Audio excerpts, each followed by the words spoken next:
Shalom saudara semuanya. Haleluya. Saya percaya saudara semua yang tempat ini adalah saudara semua yang diberkati Tuhan. Amin. Lambaikan tangan yang diberkati Tuhan. Haleluya. Karena kita percaya dan Yesus baik. Amin. Sebelum kita memulai ibadah kita pada saat pagi hari ini, mari kita mau datang kepada Tuhan dan kita mau berdoa bersama-sama. Bapa yang baik, Bapa yang kami sembah di dalam nama Tuhan kami Yesus Kristus.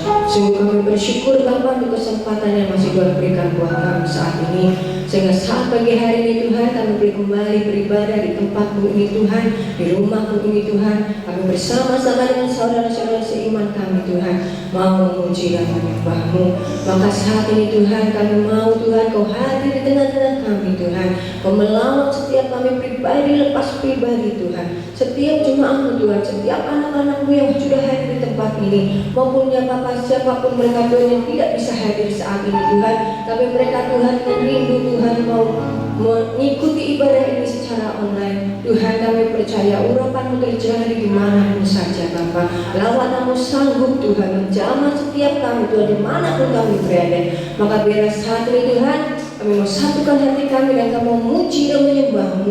Kami mau hanya memandang kepada-Mu. Kami mau hanya membesarkan nama-Mu.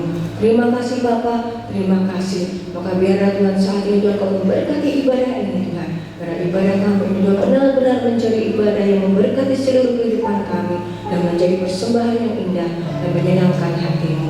Terima kasih Tuhan Yesus, terima kasih.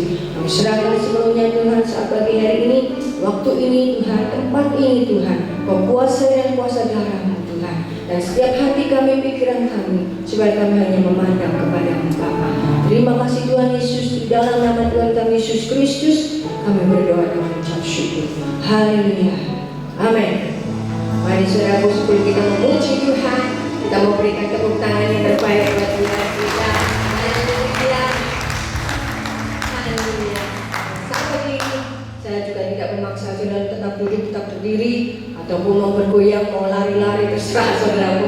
Saat ini saudara bebas melakukan apa saja, tapi hanya untuk kemuliaan nama Tuhan. Amin. Mari saudara kita mau memuji Tuhan saat ini karena kita memiliki Allah yang ajaib, Allah yang berkuasa, Allah yang luar biasa. Haleluya. Hallelujah.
sangat baik dalam hidup kami. Mari saudara kita mau tetap bertepuk tangan buat Tuhan kita.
setiamu. Sungguh Engkau baik Tuhan, sungguh Engkau teramat baik. Engkau Bapa kami, Engkau Raja kami, Raja di atas segala raja. Kami sungguh bersyukur Tuhan, karena kami boleh memilikimu sebagai Tuhan dan Raja kami. Dan saat ini Tuhan, kami meninggikan namamu, kami meninggikan Engkau Raja kami. Haleluya.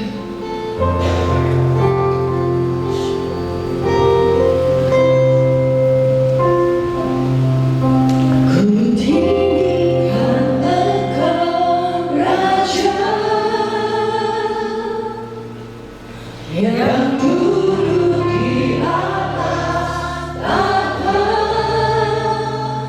Engkau mulia, ajaib dan hebat.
Kami bersyukur Tuhan buat kebaikan-Mu, buat kemurahan-Mu. Kami mau sembah Kau, kami mau memuji-Mu. Segenap hati kami, segenap jiwa kami, segenap kekuatan kami, hanya menyembah-Mu, hanya memuji-Mu, Yesus. Layak kami sembah, layak kami tinggikan.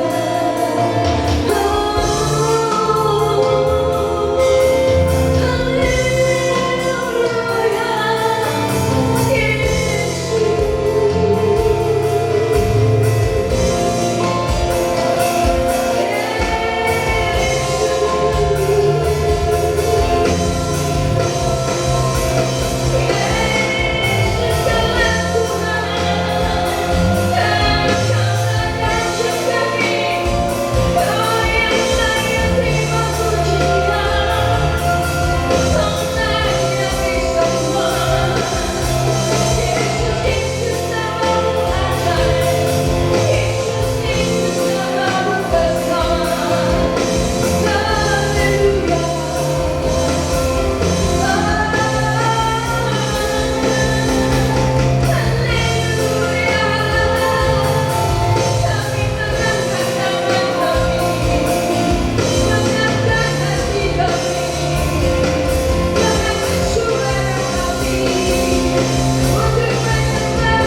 ya Tuhan, pujian dan penyembahan kami.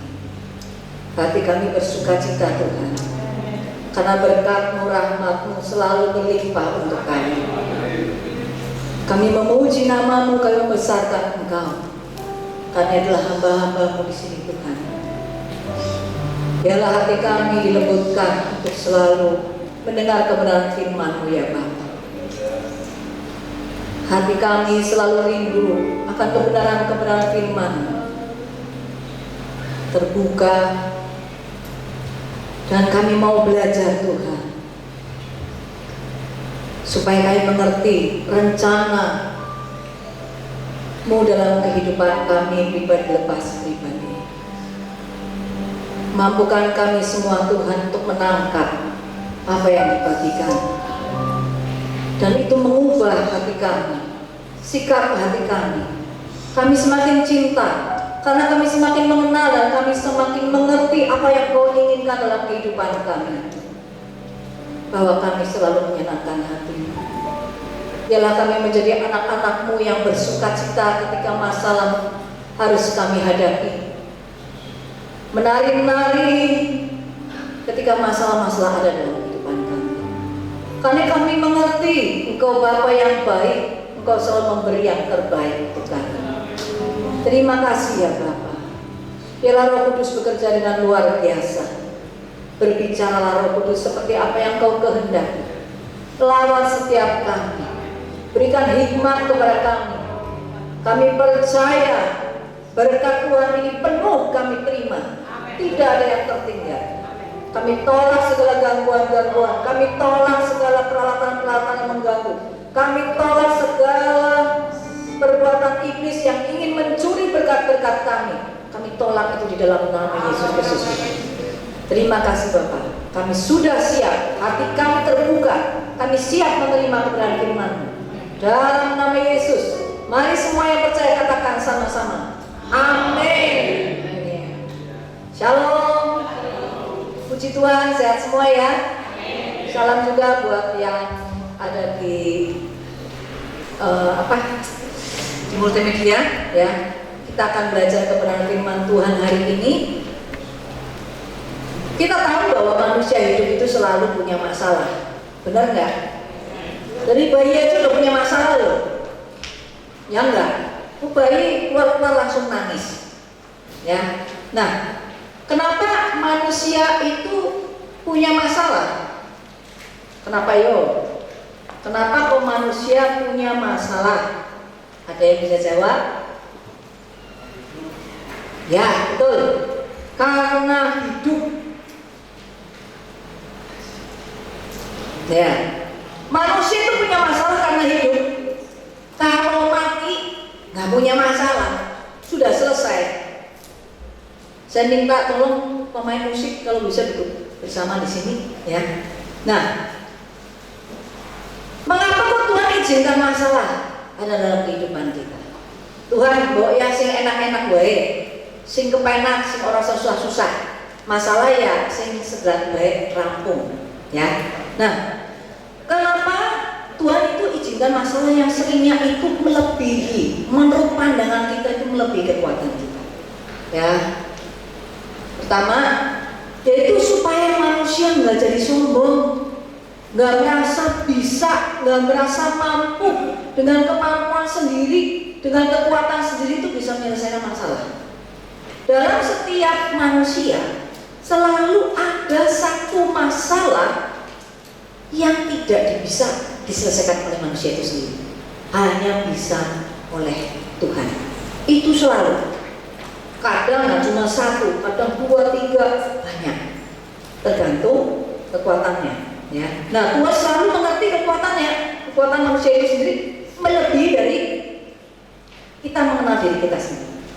Kemudian next, untuk selalu mengandalkan Tuhan, selalu berharapnya sama Tuhan, ya. Selalu jadi pengennya, rindunya sama Tuhan, bergantung sama Tuhan.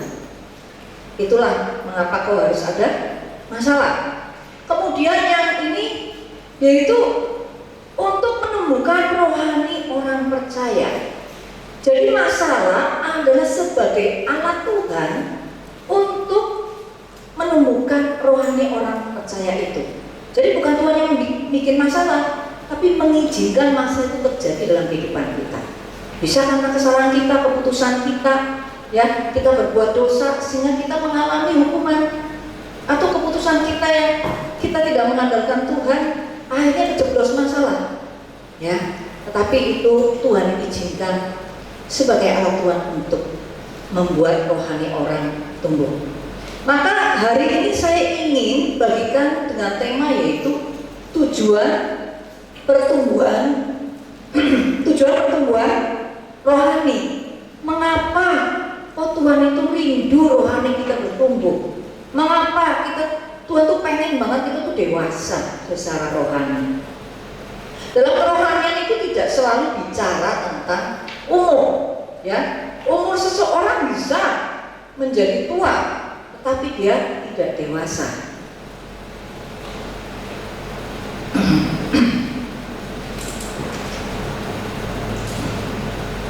Apa isi yang akan kita pelajari?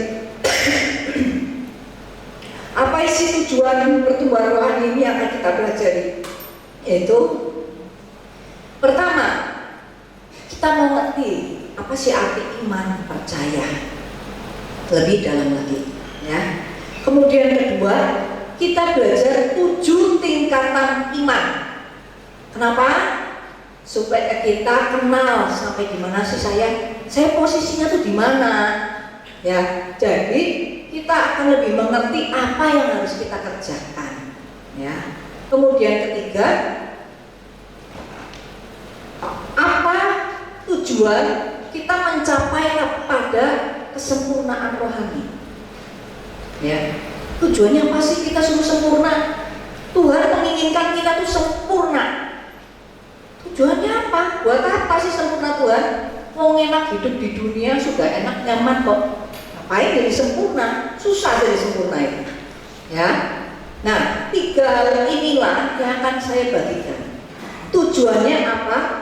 Untuk kita dapat mengenali tingkat rohani kita, kemudian memotivasi kita untuk terus bertumbuh dan semakin rindu akan Allah Bapa. Itu tujuan utamanya, ya. Nah, kita belajar dulu yang pertama, arti iman percaya, ya. Bicara tentang kerohanian itu tidak lepas dari iman percaya. Maka kita perlu mengerti apa itu iman percaya, ya. Kita baca di Markus 11, 22 sampai 24, 22 dan 24, ya.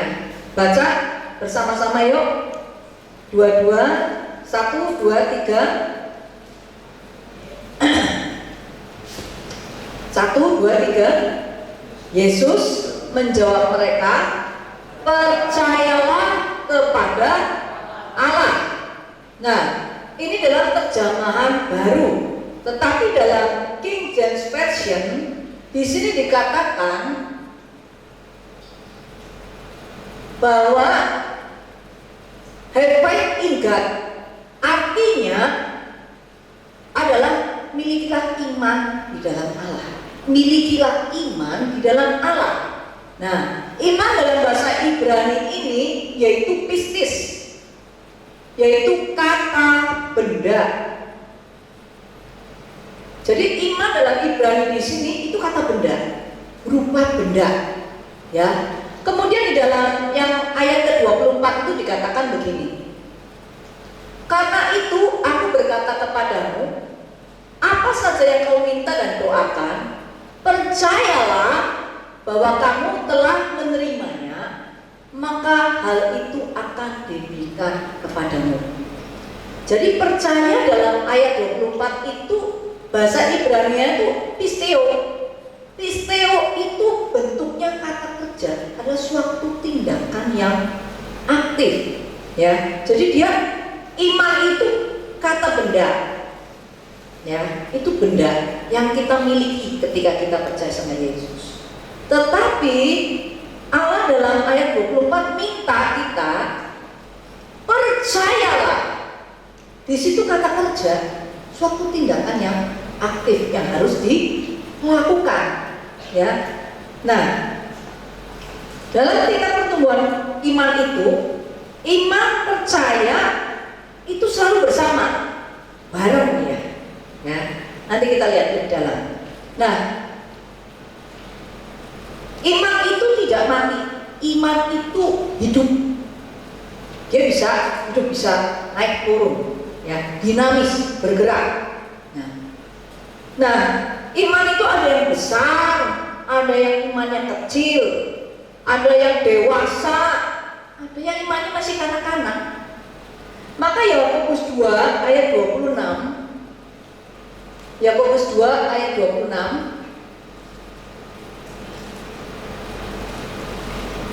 seperti tubuh tanpa roh adalah mati, demikian jugalah iman tanpa perbuatan-perbuatan adalah mati. Jadi kita tidak hanya bisa beriman, tapi sampai bertindak. Ya, kita lihat prakteknya. Kita bisa sama-sama punya iman terhadap Tuhan. Ya, Anda percaya, jemaat percaya kepada Tuhan, saya pun percaya kepada Tuhan. Tapi kadang kadar percayanya itu naik turun tergantung datangnya masalah. Ketika masalah datang, iman kita bisa waktu dengar pertama kali kita bisa langsung takut. Misalnya, salah satu saudara kita sakit, kena COVID atau meninggal, itu kita dengar masalah itu kita langsung takut. Nah, iman itu mengecil. Ini benda, ini mengecil. Ya. Nah, jadi bisa berkurang iman itu. Tetapi tindakan adalah kita lakukan berdasarkan iman kepada Tuhan. Tadi dikatakan mempunyai iman di dalam Allah. Tuhan itu nggak peduli sama kelemahan kita, dia nggak lihat. Kita nggak mampu, dia sangat tahu, sangat mengerti. Ya. Jadi iman itu bukan barang mati, tetapi iman itu akan bertumbuh oleh firman Allah. Ketika kita melakukan firman Allah. Nah, sini kita lihat.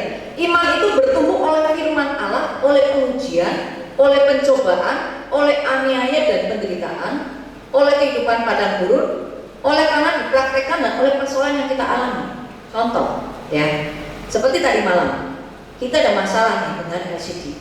Ya. Waktu kita ngobrol dengan mungkin Henok, ya, Henok lebih pintar di musik, tapi di komputer mungkin nggak sepandai Vicky. Nah, ketika kita punya masalah, saya punya masalah, saya akan bertanya sama Henok, ya. Tapi Henok tidak bisa memberikan jawaban. Otomatis saya jadi nggak gitu percaya dong sama Henok. Ini nggak ngerti nih komputer. Tapi begitu ahlinya datang, si Vicky itu datang. Oh tante begini. Oke, coba praktek. Setelah praktek kan ada kemajuan. Timbullah saya percaya sama Vicky. Ya. Kemudian Vicky terus lagi. Tante berubah begini. Oh jadi. Tambah percaya enggak? Saya tambah, kalau Vicky ngomong tentang komputer, saya tambah percaya enggak? Saya ikutin apa yang katakan Vicky enggak? Begitu juga dengan kita dengan Tuhan. Ketika kita ya percaya sama Tuhan, kita akan lakukan perintahnya. Tapi kalau kita nggak percaya, melakukan. Nah, iman ini benda, percaya itu tindakan. Ini berkaitan. Ketika kita melakukan tindakan dan itu terjadi, iman kita naik tambah besar. Ya. Kemudian lakukan lagi apa yang diperintahkan Tuhan. Tuh, terjadi, iman kita tambah besar. Tindakan kita tambah berani. Itu contohnya, ya. Nah, maka ada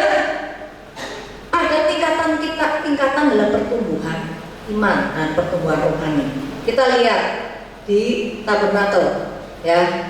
Ini adalah pertama. Ini nggak jalan ya. Jadi gini,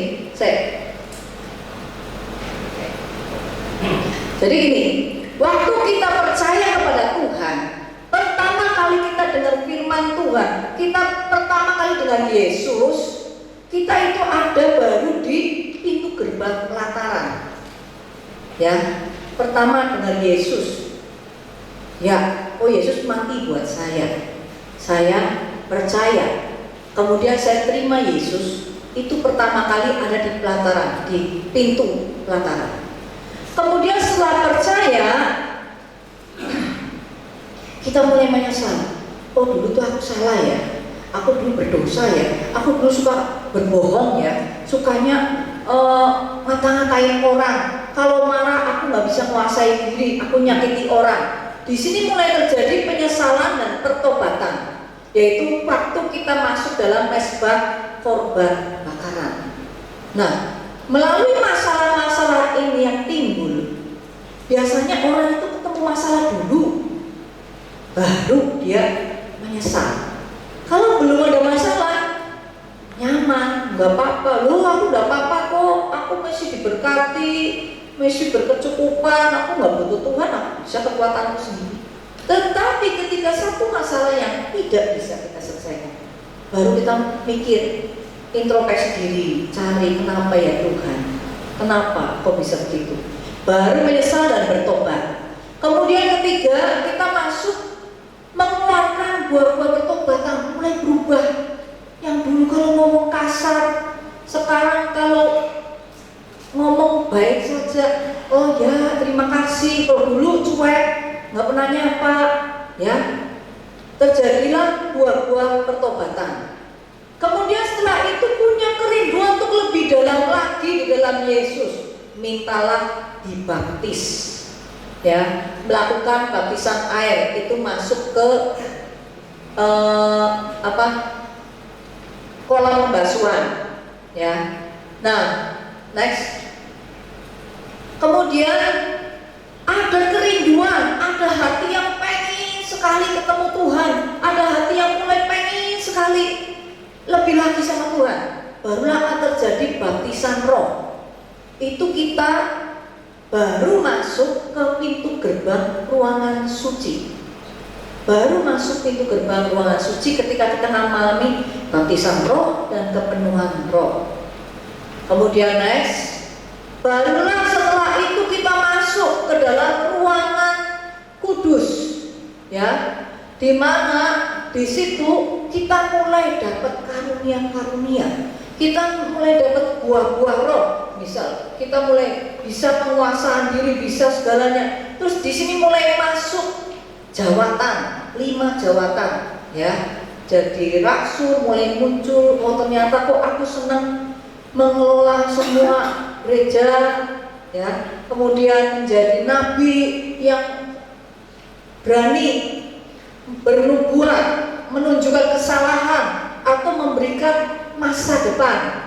Kemudian berani menginjil, ya, menyatakan tentang Yesus. Kemudian sebagai pengajar yang suka membagikan, mengajari tentang firman, membukakan kebenaran firman. Kemudian yang menjadi yang paling terakhir itu gembala kata manis ini, penginjil, rasul, nabi, ya pokoknya 5 jawatan lah ya. Nah, di situ mulai terjadi orang-orang bisa melakukan kesembuhan, berdoa, melakukan mujizat. Nah, dalam ruangan kudus ini terus meningkat masuk ke dalam ruangan maha kudus, sempurna, menjadi pengantin yang terpilih. Saya nggak bagikan tentang ayat-ayatnya karena sangat banyak, tetapi yang terpenting bukan itu, ya, tetapi bagaimana kita mengenali posisi kita itu ada di mana. Apakah kita baru masuk? Kalau saya yakin saya terima Yesus, semua di sini sudah terima Yesus. Nggak ngerti yang di live streaming. Tetapi ketika itu apalagi sih yang harus dilakukan? Kita perlu tahu di mana posisi kita, ya. Kita dapat melihatnya yaitu sikap hati kita kepada Tuhan. Bagaimana hati kita sama Tuhan? Ini dapat dilihat waktu perasaan kita berdoa, waktu kita pujian penyembahan, itu hati kita tuh seperti apa? Ya, biasanya orang-orang yang masih baru terima Yesus, dia tidak bisa merasakan yang namanya hadirat Tuhan. Dia belum bisa merasakan. Dia cuma merasa kadang damai, tenang, senang aja dengan lagu-lagu rohani, membangun iman. Tetapi dia belum merasakan di dalam hatinya bagaimana hadirat Tuhan. Tetapi ketika tetap di tabernakel aja. Nah, ketika perasaannya semakin naik, dia semakin masuk ke ruangan kudus, hatinya itu semakin berubah. Sudah mulai merasakan, bisa kadang-kadang ada angin berembus sepoi, kadang bisa dengar suara Tuhan, kadang bisa mulai menangis. Yang menangis bukan jiwanya, tetapi roh yang menangis. Kenapa? Dirawat Tuhan. Ini masuk ke dalam ruang kudus. Ya, jadi perasaan itu bisa kita lihat bagaimana sih posisi kita. Nah, kebanyakan terus kemudian sikap hati kita terhadap masalah, cara pandang kita terhadap masalah. Ya, kalau cara pandang kita terhadap masalah itu masih suka marah, suka jengkel, kecewa, ngamuk sama Tuhan. Kenapa kau dikasih masalah? Kenapa kau ayahku meninggal? Kenapa suamiku meninggal? Kenapa suamiku meninggalkan aku? Kenapa istriku selingkuh? Kenapa?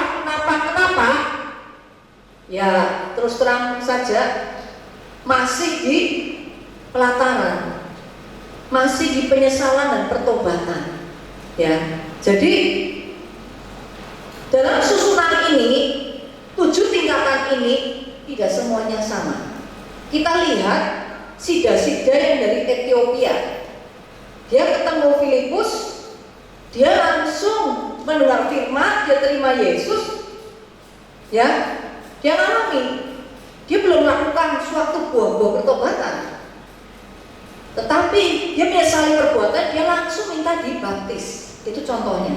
Jadi setiap ini Tuhan tuh punya kuasa di mana urutannya bisa berbeda-beda. Tetapi mesbah korban bakaran itu sampai terus menyempurnakan kita. Melalui masalah-masalah yang ada, kita disempurnakan terus untuk kita menyesal bertobat. Tidak ada berhentinya sampai sempurna. Ya. Nah, ada juga yang alami justru dibaptis Roh Kudus langsung, barulah dia menyesal, bertobat, terima Yesus, baru dibaptis air. Itu beda-beda. Nah, tadi kita sudah pelajari bagaimana sikap hati kita kepada Tuhan.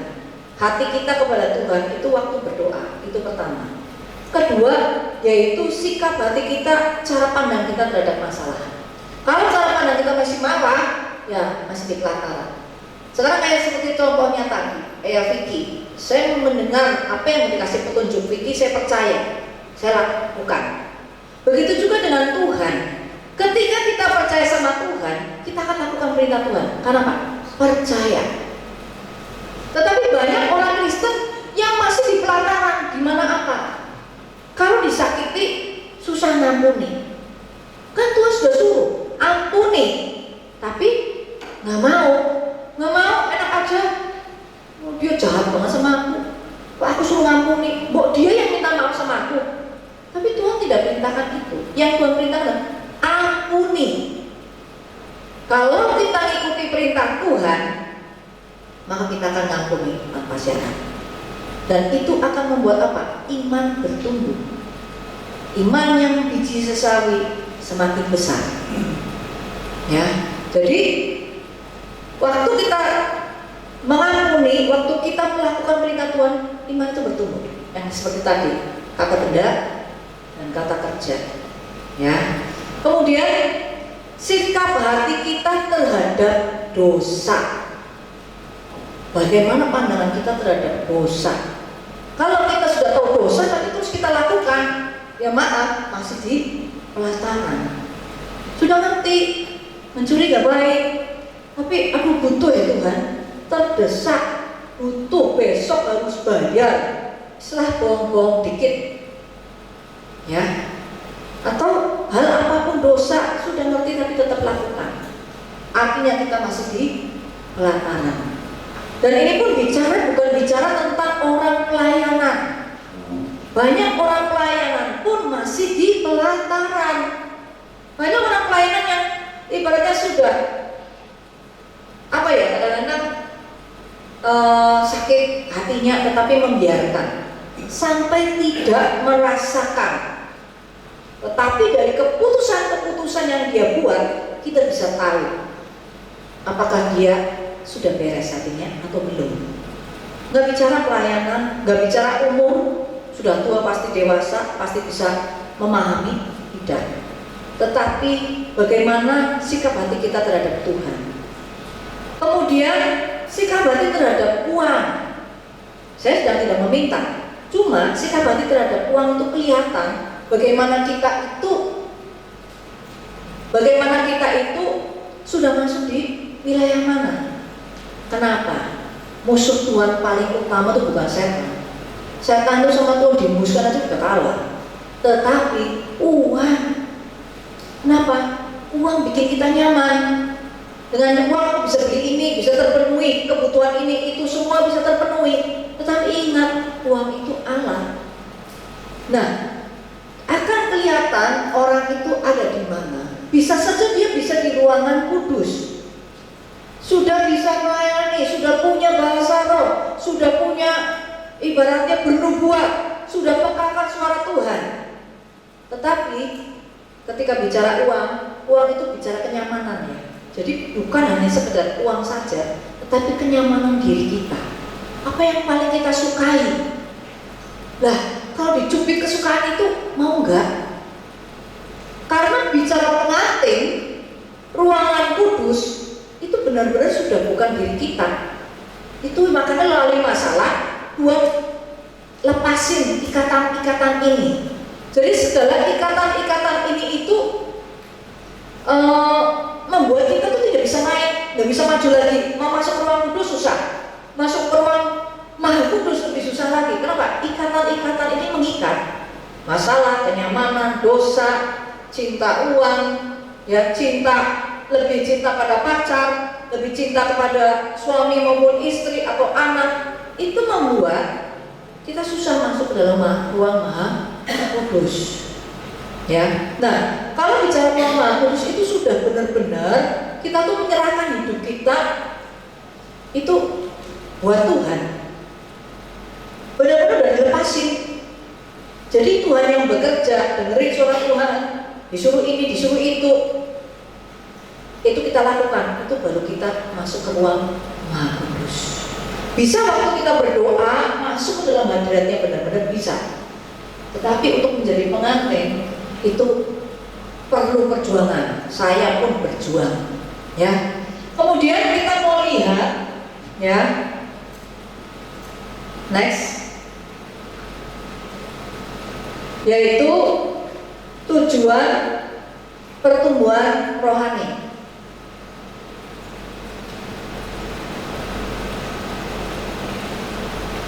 Nah, inilah tujuan pertumbuhan rohani kita.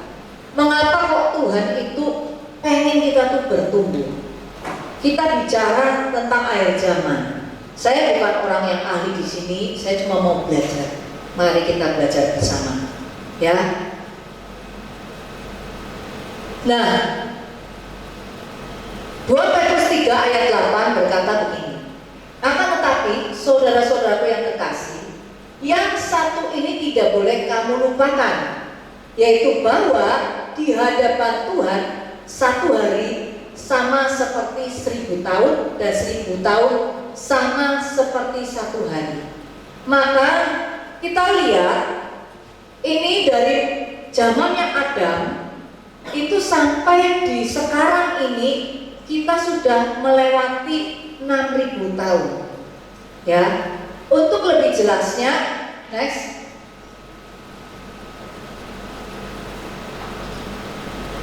Ya, next. Di sini kita lihat dari Adam ke Abraham itu 2000 tahun. Di mana di situ adalah zaman hati nurani sampai kepada Musa ketika terima 10 perintah Allah. Itu masih zamannya hati nurani. Kemudian dari Abraham sampai Yesus ada itu 2000 tahun. Itu zaman Taurat. Ya. Yesus lahir dan mati di kayu salib, itu zaman anugerah, itu dianggap sebagai nol Masehi. Maka sekarang ini dihitung itu 2021, itu dihitung dari Yesus. Kita sudah masuk di hari ke-6 dan kita akan masuk di hari ke-7. Hari ke-7 adalah harinya kerajaan 1000 tahun.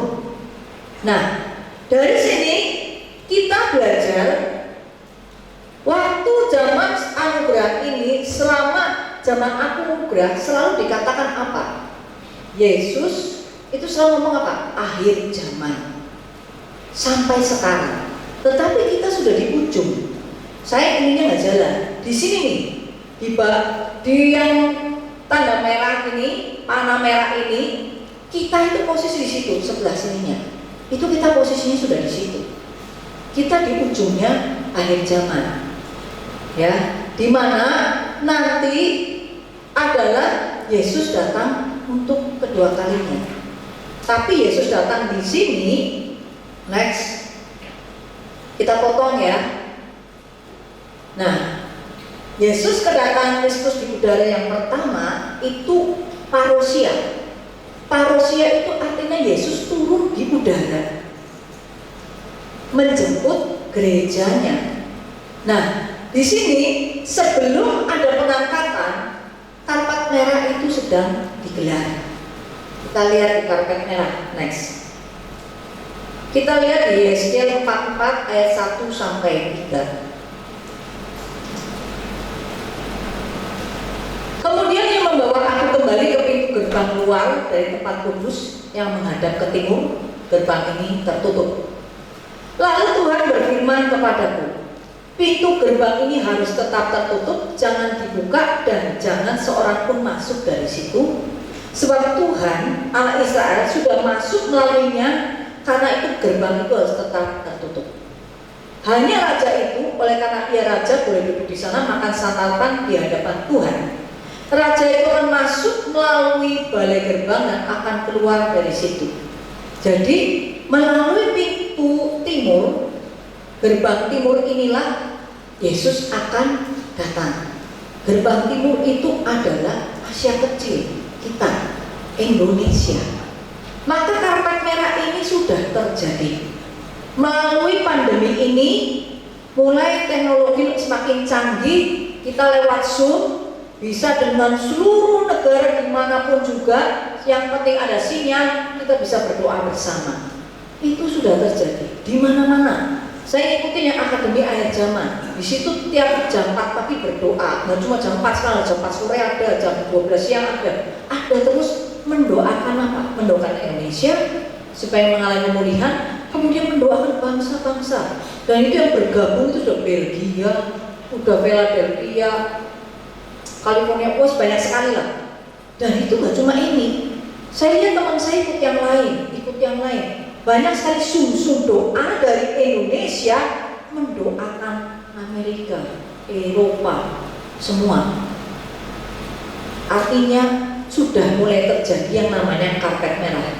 Kembali ke yang gambar tadi. Nah, kembali ke gambar yang tadi. Nah, ketika Kristus turun di udara, ini menjemput buah sulung gereja, yaitu orang-orang yang sudah siap menjadi pengantin, yang Tuhan, kasih karunia Tuhan yang memutuskan. Itu orang-orang itu akan naik menjadi buah sulung gereja.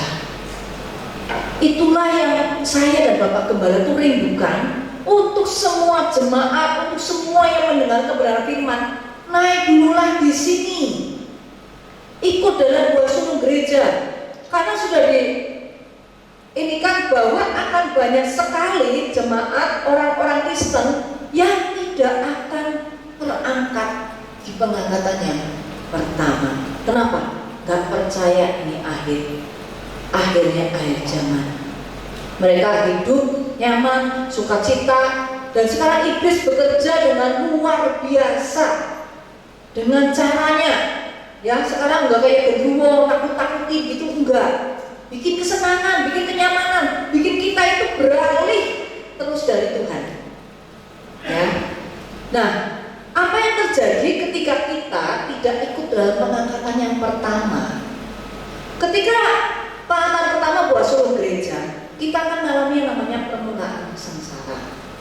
Nah, dalam permulaan sengsara ini yang akan terjadi adalah mulai gereja akan semakin sulit.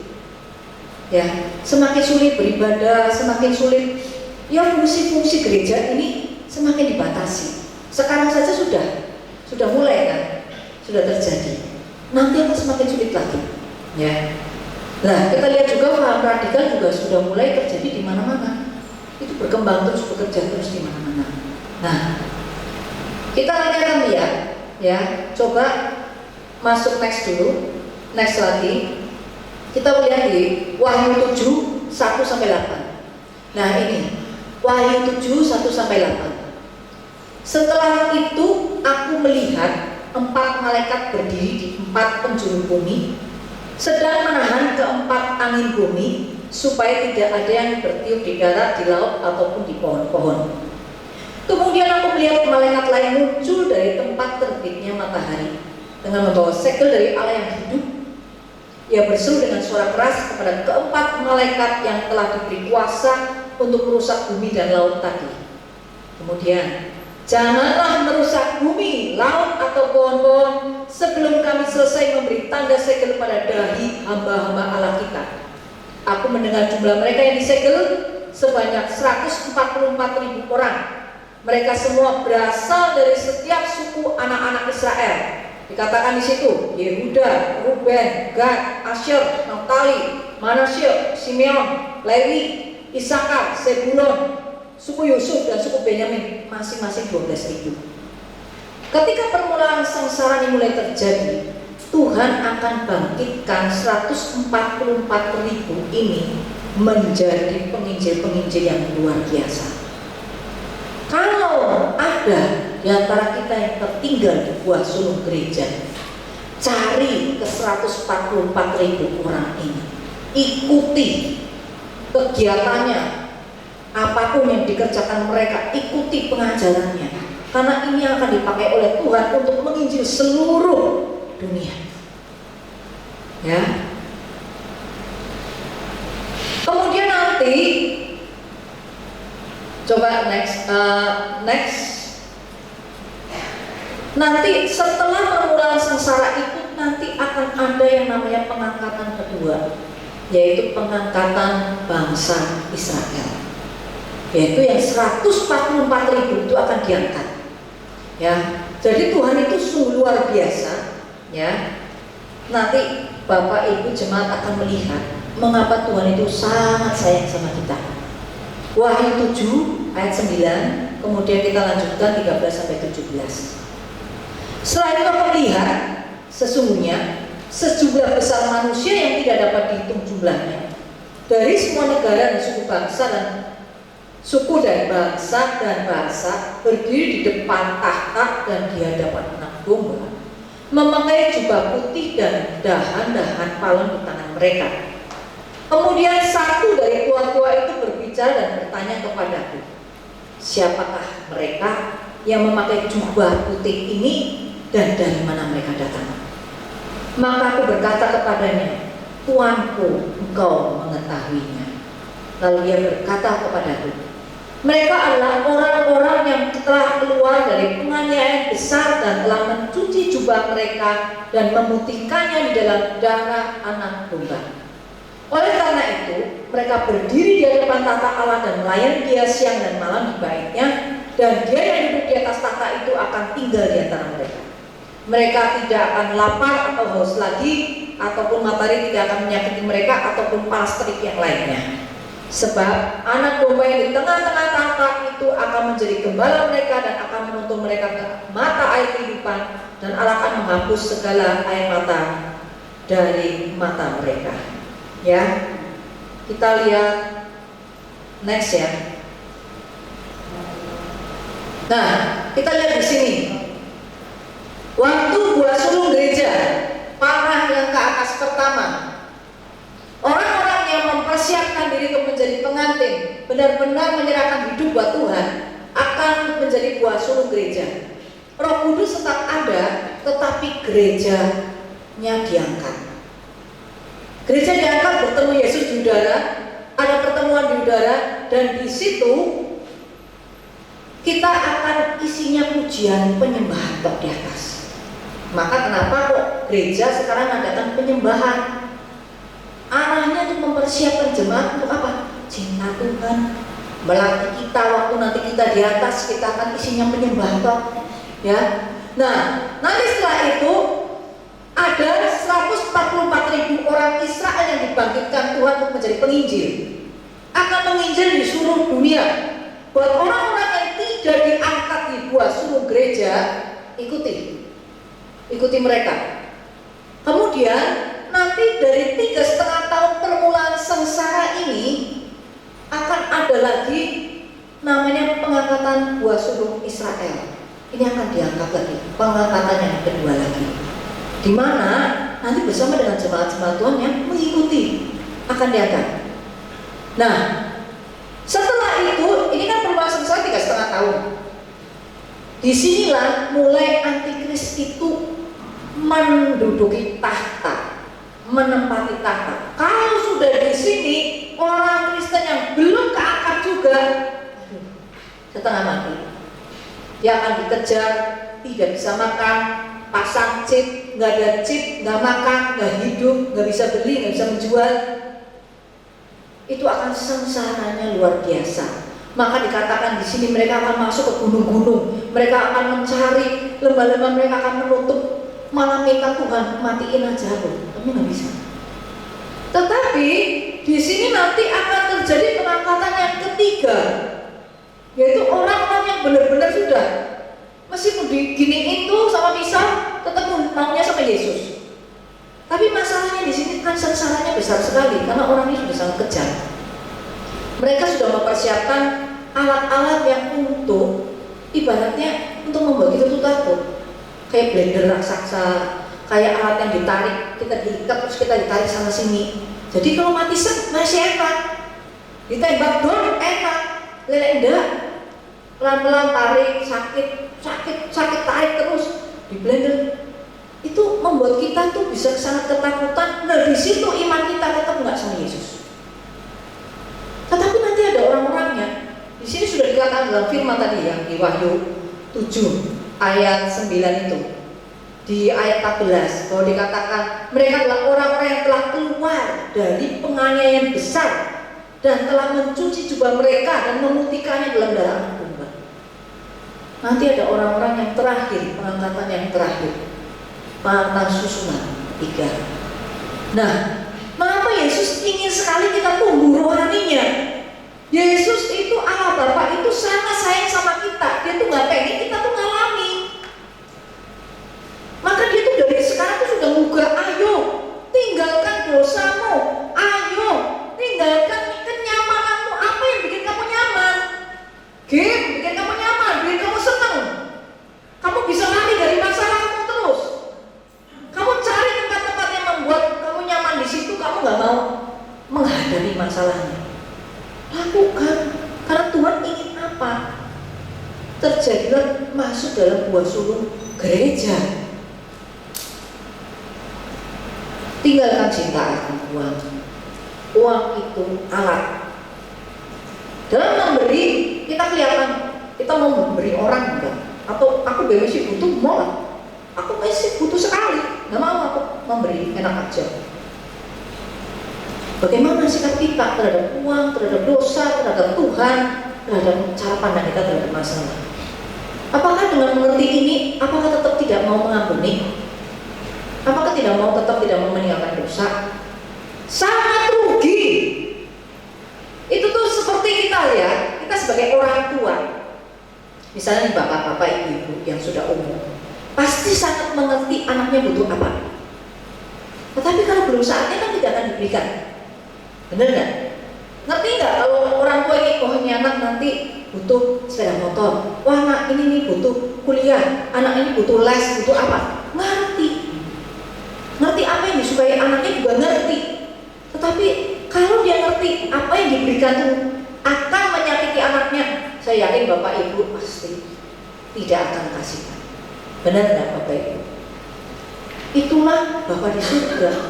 Itu bapak ibu yang ada di dunia, ngerti yang baik. Apalagi Allah Bapa Dia ngerti rencana dari kita dari kecil sebelum lahir aja kita sudah ditulis kehidupan kita. Maka marilah kita tuh mau loh. Kalau kita ya nggak mau ngampuni, saya tuh belajar begini. Kadang kemarin ya saya juga ngalami masalah kok. Saya bukan orang yang hebat. Saya masuk kok itu juga belum. Saya masih belajar. Karena kita juga kadang-kadang dimanfaatin orang, atau ada orang-orang yang menyakiti kita. Kita melihat orang-orang yang melakukan trik-trik yang gak baik, kita tuh gak suka. Tetapi bagaimana pandangan kita? Ketika saya ngerti kebenaran bahwa Tuhan itu begitu baik, saya bisa punya pandangan yang berbeda terhadap orang-orang yang menyakiti saya. Ya, karena mereka kan tidak mengalami hal yang seperti ini.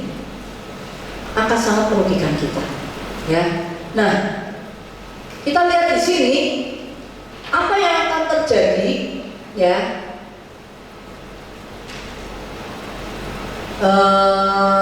Nanti kita, ya, nanti dulu kita nanti akan saya bagikan lagi mengapa kita harus punya pertumbuhan rohani yang luar biasa.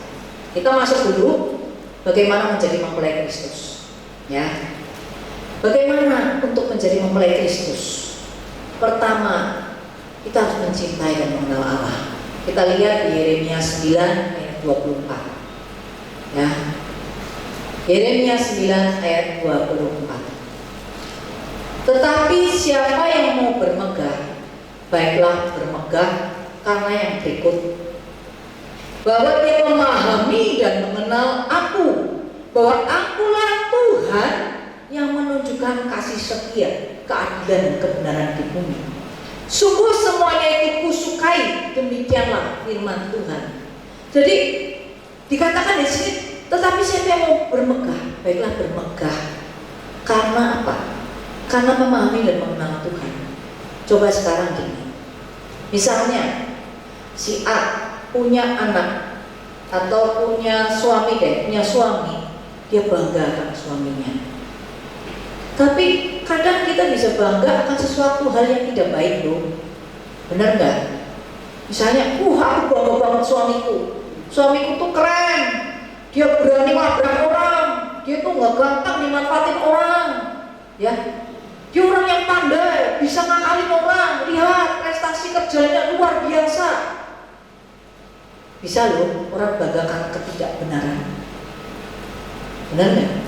Banyak loh orang dunia yang bisa begitu. Wah, aku luar biasa, intelektual. Wah, dia sekarang jadi GM, ya, naiknya mobil mewah.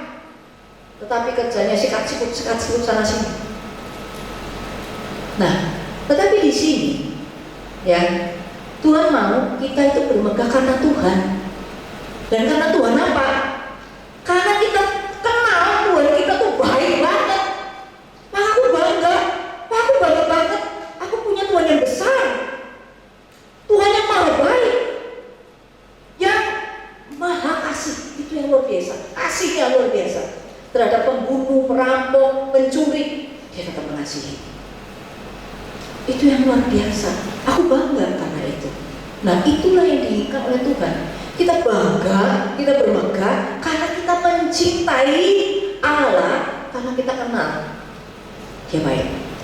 Kita mencintai, mengutamakan Allah. Coba sekarang kalau misalnya nih seseorang mau menikah, mau nggak kita tuh yang untuk zaman dahulu mungkin dijodohkan ya. Kalau zaman sekarang kan orang-orang milih sendiri ya nggak? Kayak Vicky, Agus, Aan gitu kan, ya kan milih sendiri, nggak mau dijodohin. Aku udah hebat kok bisa milih sendiri, ya nggak? Nah, ketika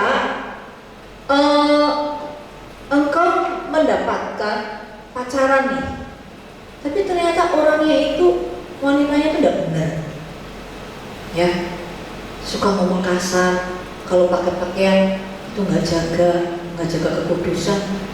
Kira-kira, ya, mau nggak jadi pasangannya? Kalau sudah tahu dulu, biasanya pasangan itu pakai topeng, ya enggak, di depannya lemah lembut, lemah gemulai, begitu belakangnya wah.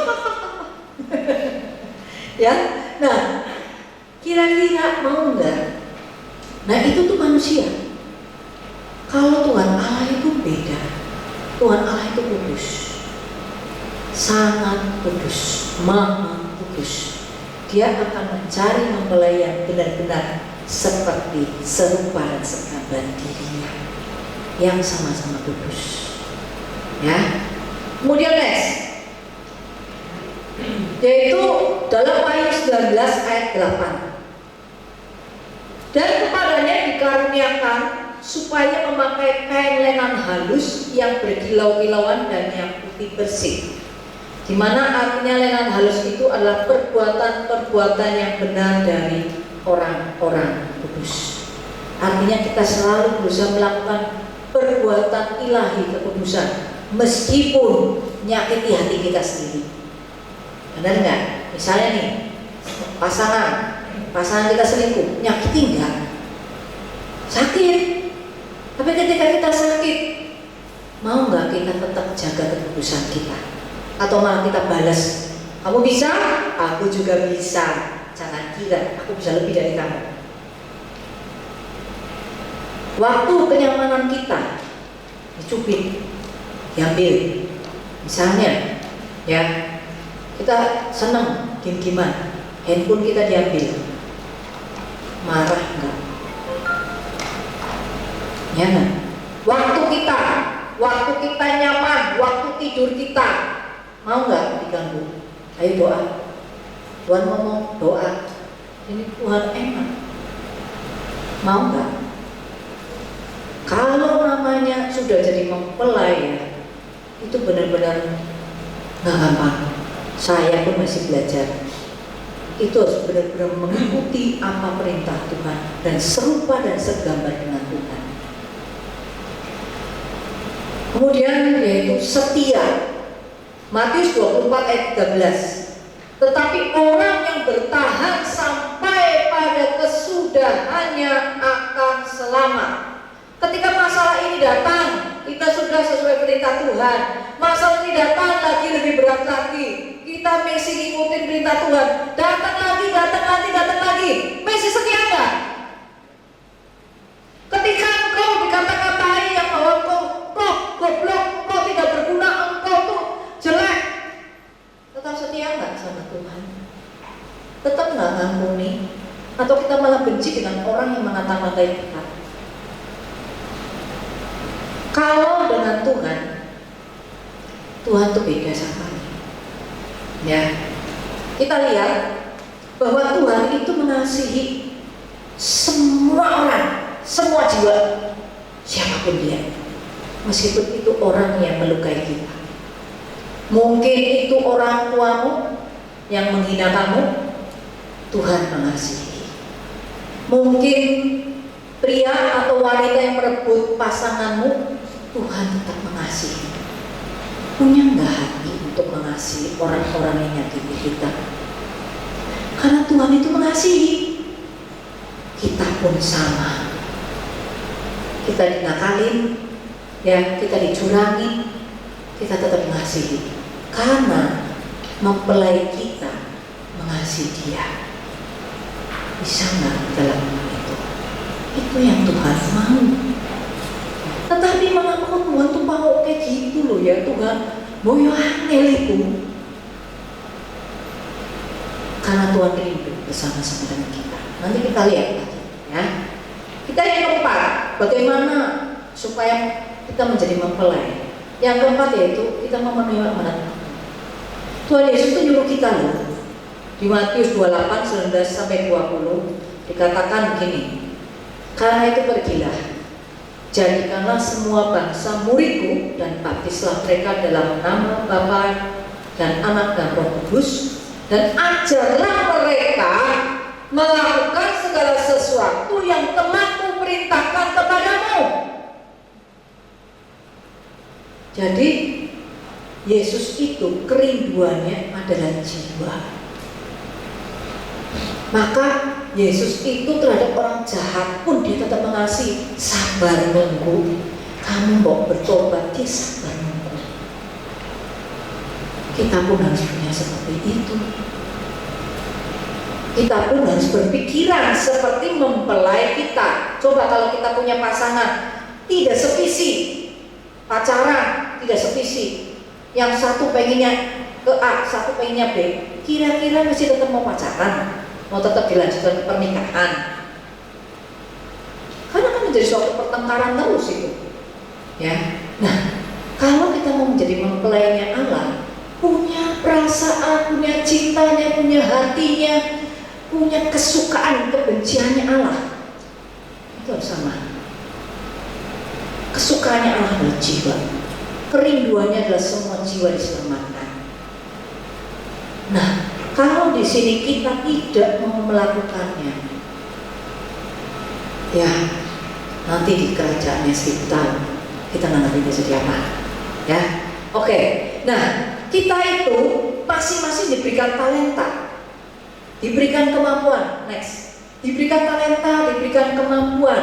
Kita ingat ya di Lukas 19 ayat 16 sampai 19. Di situ dikatakan engkau diberikan mina, engkau menghasilkan mina misalnya 5 menjadi 10, ya.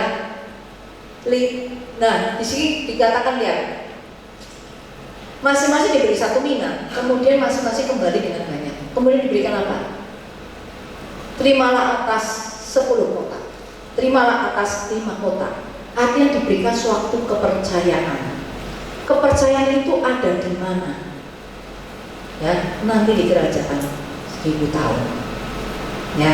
Nah, bagaimana Allah menanggapi terhadap jiwa-jiwa jemaat-jemaat yang justru nyimpen mina itu, yang nggak mau ngembangin talentanya?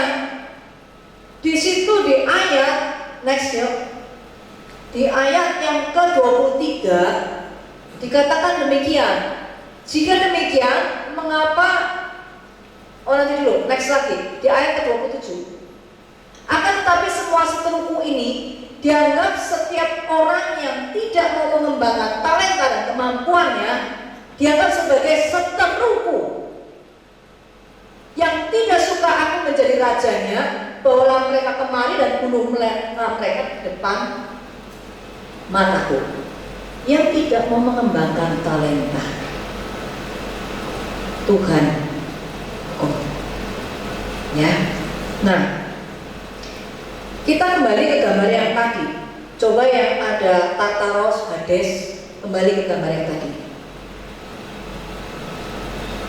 Nah, di sini waktu kita melakukan amanat agung, apa yang terjadi ketika kita sudah terjadi ini 7,5 tahun, 3,5 tahun permulaan sengsara, 3,5 tahun sengsara besar, buah susulan dan naik semua.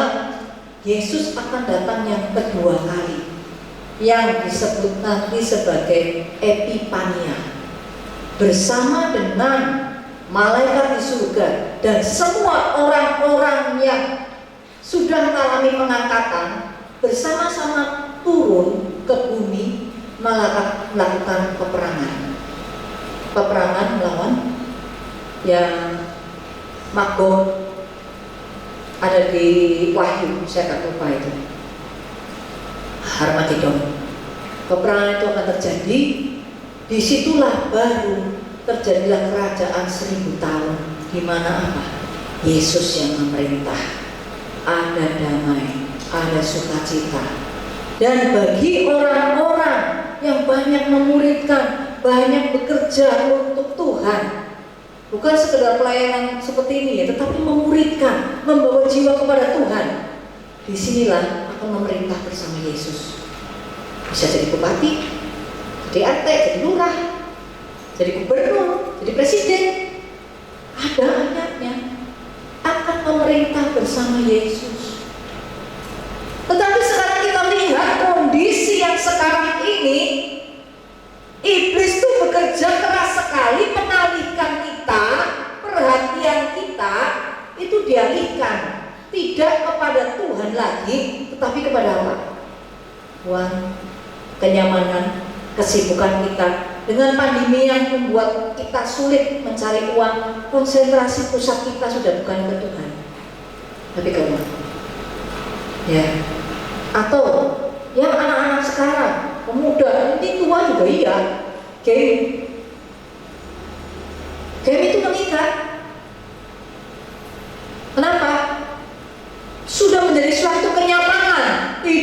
sendiri. Tetapi itu bahaya. Kita jadi lupa memuridkan orang lain, kita lupa mencari jiwa orang lain, kita membawa orang-orang menjadi takut akan Allah, mencintai Tuhan. Itu jadi lupa. Kenapa? Sibuk. Waktunya bisa 5, 6 jam, 4 jam. Sibuk dengan diri sendiri. Sekarang ini iblis bekerja dengan luar biasa. Saya ingin mengajak semua jemaat. Kenapa? Tuhan ingin kita di buah sulung gereja. Itu kerinduan Tuhan. Kemudian Dia mau rindu bersama-sama dengan kita memerintah di kerajaan 1000 tahun. Mari jemaat yang dikasih Tuhan, betapa kita harus kejar-kejaran waktu untuk mengejar setiap jiwa-jiwa untuk datang kepada Tuhan. Karena ini kerajaan 1000 tahun memerintah bersama dengan Yesus. Ya. Melalui talenta kita tuh diberikan. Misalnya saya sebagai pengusaha, untuk menjadi seorang mempelai, saya bekerja. Bukan saya meninggalkan terus berdoa terus di gereja, di kamar. Enggak, saya bekerja, tapi saya tahu motivasi saya diberkati untuk apa. Bukan untuk saya pribadi, tapi untuk kerajaan Allah. Apa yang mau di kerajaan Allah, apa yang mau Tuhan inginkan. Nah di situ kita belajar dengan Tuhan, disuruh apa kita, kasih ke sana, lakukan ini, lakukan itu, dengerin, lakukan. Jadi bukannya terus kita meninggalkan pekerjaan kita, tetapi melalui kehidupan kita, nilai-nilai Tuhan, firman Tuhan kita lakukan dalam kehidupan kita. Orang melihat dan orang belajar dari kehidupan kita. Mereka melihat ada Yesus dalam kehidupan kita. Justru jangan waktu kita dianiaya, kita dihina, kita marah, kita ngamuk, itu melihat tidak ada Yesus. Banyak kok orang yang menderita kita lebih parah, itu banyak, sangat banyak. Tetapi waktu alami penderitaan itu, apakah kita bisa terima? Apakah kita punya pandangan yang tetap benar kepada Allah kita?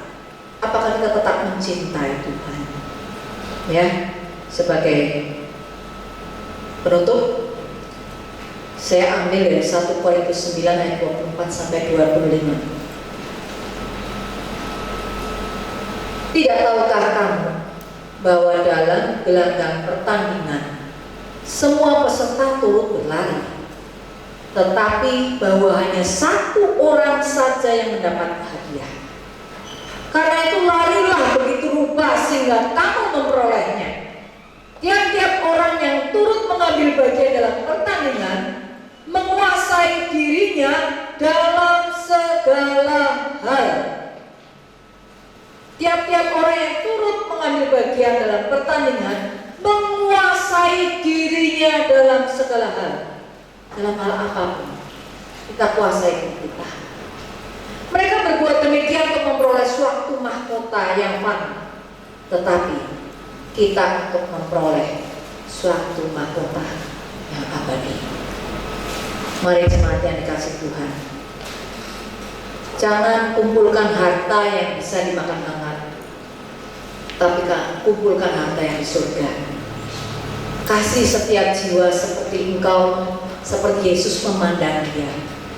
Ketika engkau disakiti, belajar mengampuni dan menerima orang yang menyakitimu.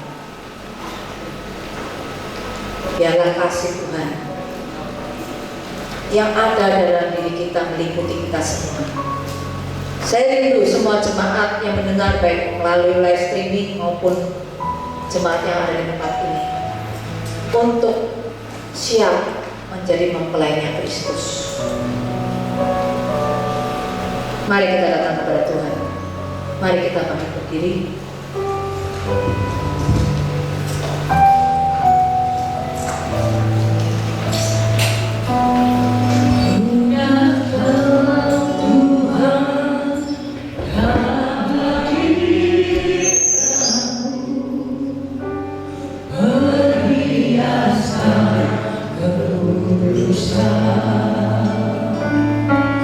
Seluruh surga sujud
firman-Mu dalam hati yang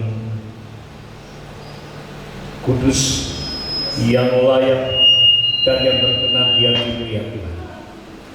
Oleh karenanya pada saat pagi hari ini, ajarkan kami untuk sungguh kami menjadi mempelai-Mu.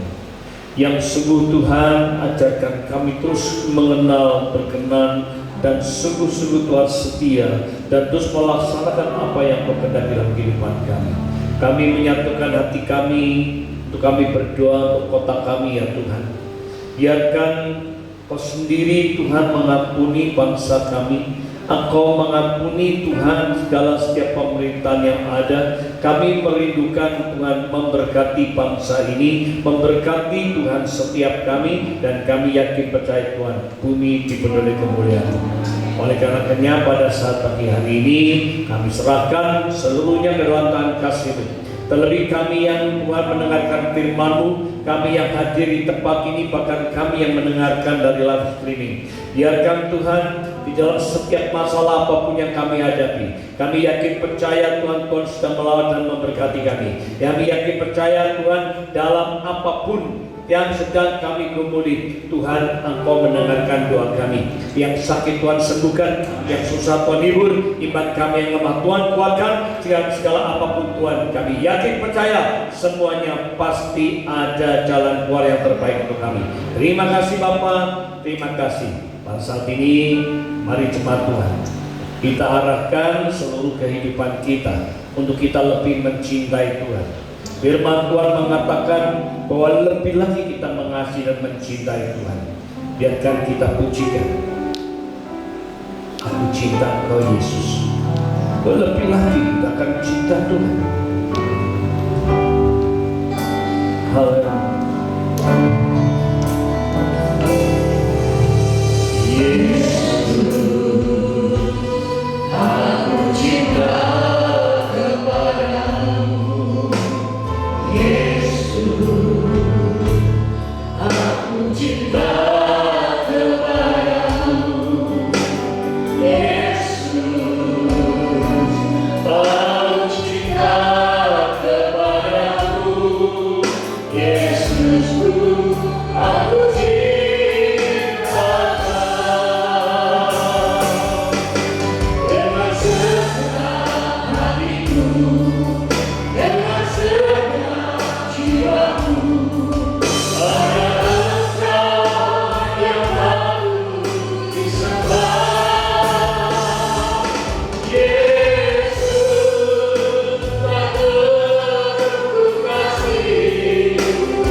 Tuhan memberkati engkau dan melindungi engkau. Tuhan menyinari engkau dengan wajah-Nya dan memberi engkau kasih karunia. Tuhan menghadapkan wajah-Nya kepadamu dan memberi engkau damai sejahtera. Biarkan kasih Bapa yang terus memberkati engkau di dalam apapun yang kau lakukan, dibuatmu selalu menjadi berhasil. Dan selalu oleh cinta kasih Tuhan Yesus Kristus menyertai engkau, dan persekutuan Allah Roh Kudus menyertai engkau sampai Tuhan datangnya kedua kalinya. Di dalam nama Tuhan Yesus Kristus kami berdoa dan mengucapkan syukur. Haleluya. Amin. Hosana.